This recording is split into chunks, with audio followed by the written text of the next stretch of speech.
from the Nostalgia Critic. I remember it so you don't have to.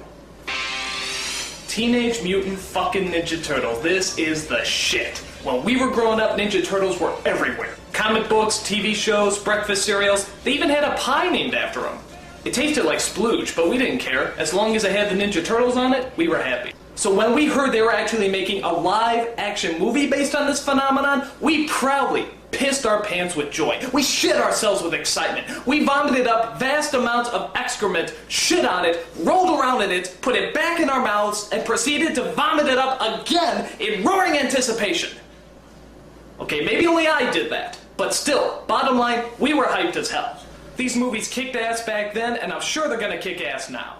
Which is to say I haven't actually seen these movies in years, but that's why as a special treat, I'm gonna sit down and review the movies with you as you're watching it with me. So, grab your vintage Teenage Mutant Ninja Turtle box of cookies and enjoy the show.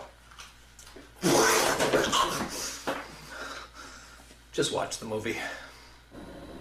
Alright, New York. So far, so good. Actually, I like this opening because it doesn't even look like a Ninja Turtles movie. This could be the opening to Shaft. Watch. Who's the black private dick that's a sex machine to all the chicks? Shaft! You see? April O'Neil, Channel 3. Whoa, whoa, whoa, whoa, whoa, whoa, whoa, whoa, whoa. Who is that? April O'Neil. No. Listen, lady, I'm sure you're a fine actress and everything, but, you're not April O'Neil. No. This hot honey you see here is April O'Neil. Yellow jumpsuit, nice legs. Damn, she's fine. So come on, where's the real April O'Neil? Come on, cough her up. Just what is going on out there, April? Okay. Alright, no, that's cool, you know, no problem. I mean, at least we still get to see her in the yellow jumpsuit, right? Oh, come on! That's not a jumpsuit, that's a raincoat! There is a difference.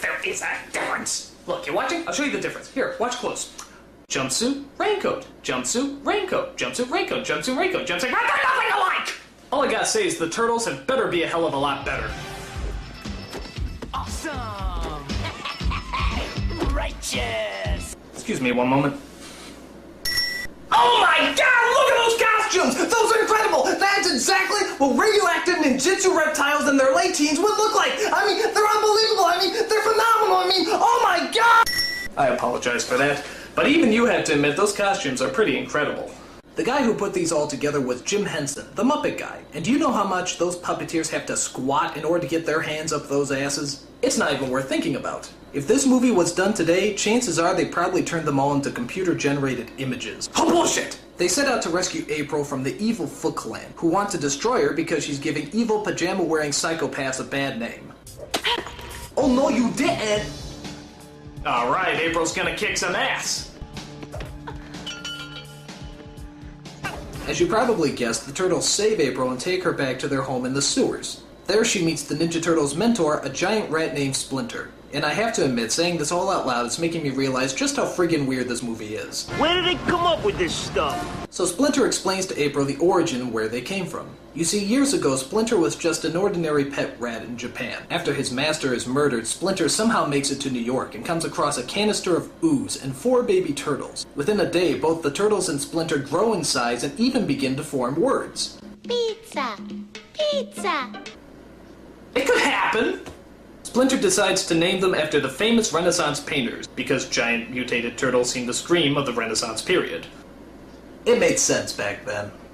Wondering how much acid she dropped, April decides to help them defeat the Foot and bring order to the city. And on their way, they're helped by a vigilante known as Casey Jones, who's pretty cool despite the fact that he looks like Jason's homosexual Canadian brother. Ooh. Now, the leader of the Foot Clan is an evil kitchen utensil known as the Shredder, which everyone says is a giant Darth Vader ripoff, but I don't see the resemblance. I am your father. Okay, it's a ripoff, but you gotta give this guy credit. He has a diabolical scheme to... Actually, what was the plan again? Punish these turtles.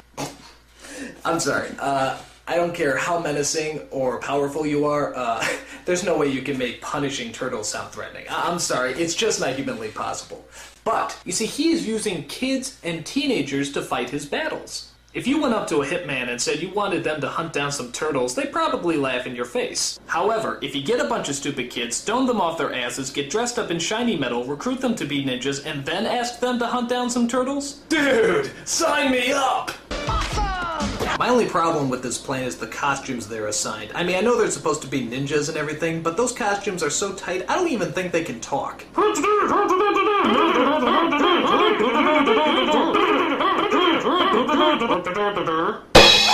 One of the things I love about this movie is the Turtles' disguises, which is pretty much just a trench coat and a fedora hat. How can nobody recognize them in that? I mean, how stupid do people have to be to not recognize a big turtle in a trench coat? Look like sort of a big turtle in a trench coat. The movie comes to a thrilling climax at the top of a tall building, where the Shredder challenges our heroes to a man-on-turtle brawl. And of course, being the Ninja Turtles, they get their green asses handed to them. What point did we lose control here? But all that changes when Splinter comes into the picture. It's Sensei versus Sensei, giant rat versus giant cheese grater. The battle of all battles begins. Here it goes. This is gonna be good. Here it comes!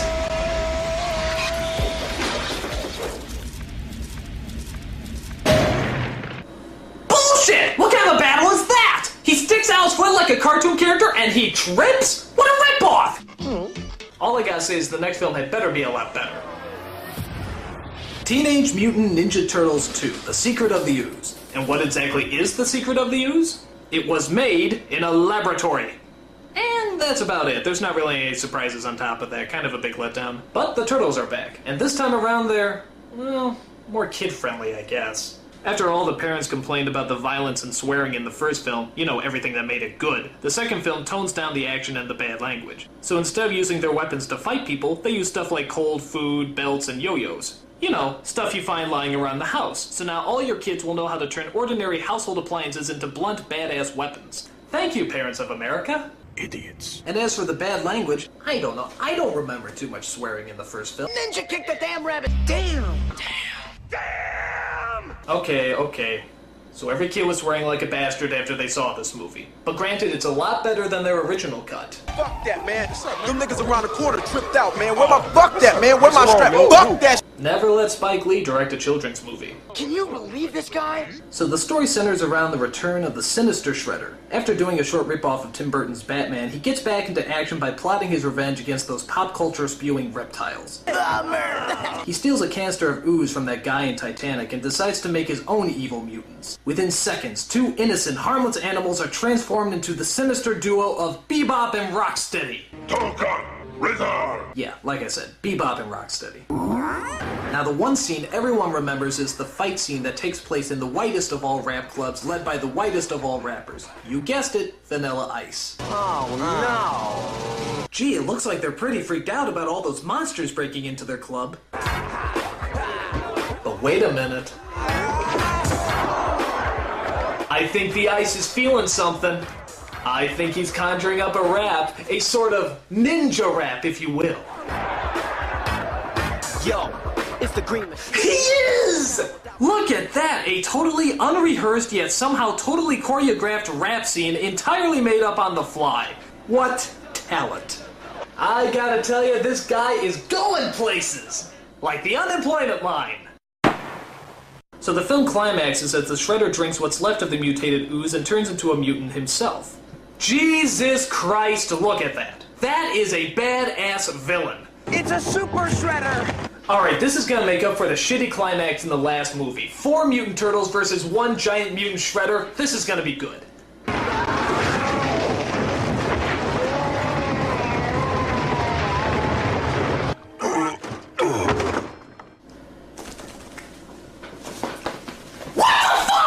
Are you telling me that a regular Shredder can survive a 7-story fall and a dump truck crushing him, and yet a super Shredder can't survive a bunch of wood falling on him? Bullshit! Bullshit! Bullshit! You know, I'm starting to realize that, these movies aren't quite the masterpieces I remember them to be. I mean, they're weird as hell, they don't make any sense, and they keep pissing me off with their anti-climaxes. But I shouldn't give up hope. After all, there is still one last movie left, Teenage Mutant Ninja Turtles 3. And seeing how now they've had 2 movies to experiment with and find out what works and what doesn't, I think we can safely assume that this is going to be the best of the bunch. So, sit back and let's enjoy Teenage Mutant Ninja Turtles 3. oh my god, it's so terrible! It's so terrible!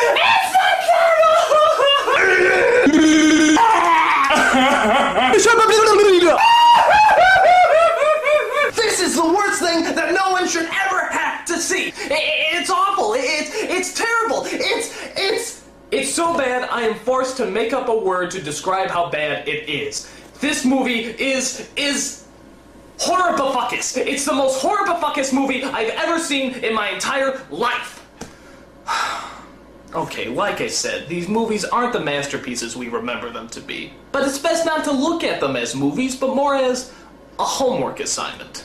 Make a movie about 4 mutated turtles in their late teens who are named after Renaissance painters, led around by a giant rat, know ninjutsu, eat pizza, dress up like Flashers, fight a guy who's named after a cheese grater, and make it plausible. And you know what? With the exception of the last movie, I'd probably give this project an A. Minus, but still an A. I'm a nostalgia critic. I remember it, so you don't have to.